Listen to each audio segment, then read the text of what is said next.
Του κύκλου τα γυρίσματα πανεύω κατεβαίνουν και του τροχού που ώρες ψηλά κι ώρες στα βάθη πιαίνουν και του καιρού τα λάματα πανάπαϊμό δεν έχουν μα στο καλό κι στο κακό περιπατούν και τρέχουν και το αρμάτιο τα ραχές οχθρίτες και τα βάρη του έρωτος συμπόρεσες κι έτσι φιλιά συγχάρη.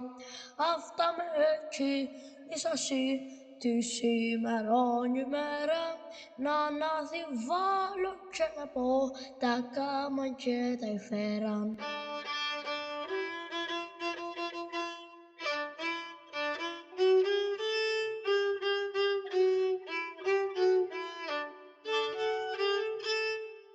Σε μια κόρη και έναν αγουρό πεμπέρθευτικά ομάδι, σε μια φιλιά αμαλλαγή με δίχως αστιμάδι.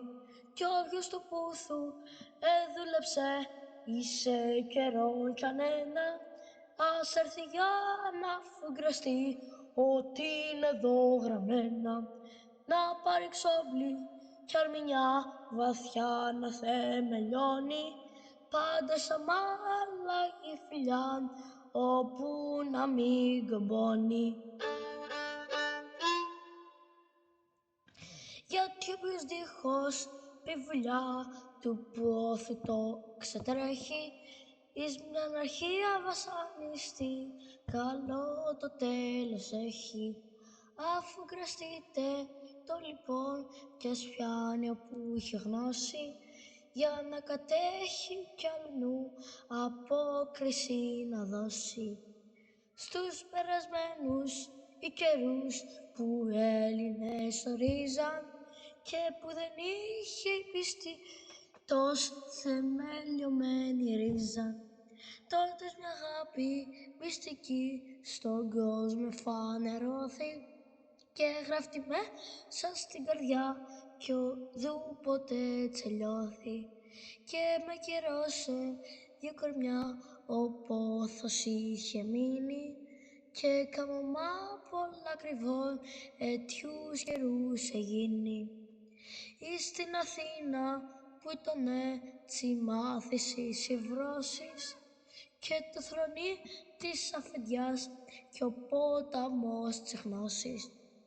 Ρήγας μεγάλος όριζε την άξα χώρα εκείνη, μ' άλλες πολλές και θαυμαστές και ξακουστός εγίνη.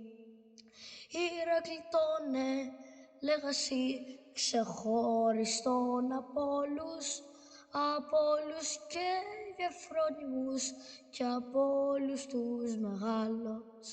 Ξετελειωμένος βασιλιός κι αξός σε κάθε τρόπον, ο λόγος του ήταν σκολιό κι ο νόμος των ανθρώπων.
Ha ha!